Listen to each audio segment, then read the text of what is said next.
loves Nutella? You guys know what that is? You don't? Okay, it's this, I think it comes from France, and it's like, well, what you get when you buy it at the store, it's kind of like chocolate frosting with hazelnut flavor in it, and it's so good. And you can put it on crepes and toast and fruit and ice cream and eat it out of the jar with a spoon. It's really good. But again, number 1 ingredient, hydrogenated oil. Number 2, high fructose corn syrup, sweeteners, sugars, artificial hazelnut flavors. So you've got a lot of stuff in there that you just don't want to eat, and it's to die for. Most people that have tasted it, they can't stay away from it.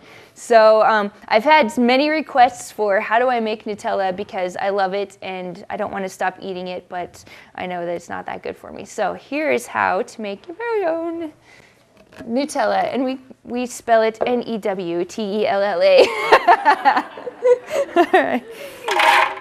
So there's some hazelnuts. Now, with nuts, for the people that haven't been here before, they are covered with enzyme inhibitors and phytic acid. So a lot of people, when they eat raw nuts, they kind of feel upset to their stomach or whatever.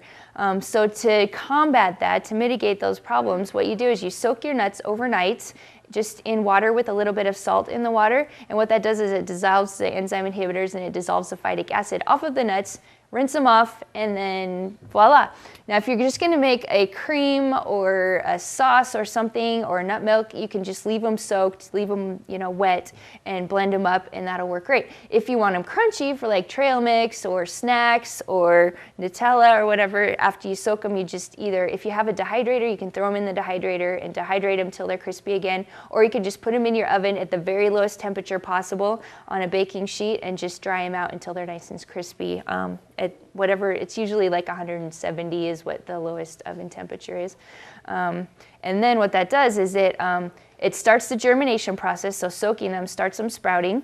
And once the germination process starts, your nutrients increase by a lot. So increases the nutrients, again, it decreases the phytic acid and enzyme inhibitors so that it makes you so you can digest it better. So there's more nutrients, you're able to get more nutrients out of it because you're having better digestion, and they're just better for you all around. Okay, and raw chocolate powder again. Whew, poof. Vanilla, of course, because you can't make chocolate without vanilla. It just wouldn't do. Maple syrup, and again, instead of maple syrup, you can use honey. Usually I use raw local honey for everything, but for the class, I'm using maple syrup just because it takes a while, because when it gets cold, it kind of crystallizes and stuff. So at home, I leave the blender running for like 5 minutes. You guys don't want to do that. So I'm using maple syrup. You could use that or honey. There's your coconut oil. Now, coconut oil, its melting point is 76 degrees. So if you need to heat it up, remember, you want to keep it raw if at all possible. That's how you're going to get the best nutrition out of it. Just run it under tap water. Like put it in a sealed, tight sealed container so water doesn't get in there. Run it under tap water that's above 76 degrees and it will melt. And for me, that's how I'm a warm weather person. I hate the cold. And so I've got my jar of coconut oil in the cupboard, and whenever I open the cupboard and the coconut oil is melted, I'm like, yes, it's gonna be a good day because it's nice and warm. That was salt, and this is hazelnut extract. Now you can get an organic hazelnut extract. If you want to see what I use, I'll bring it up after class. I've only found one brand that's organic hazelnut extract. So I found this one at Macy's. I've also found it at Whole Foods sometimes. You could probably order it from the health food store if they don't have it.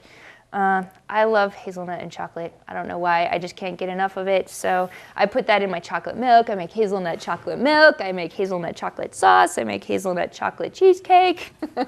So if you like hazelnut, you'll have a lot of things that I can help you with. All right, here we go. It's gonna be loud because of the nuts, hang on.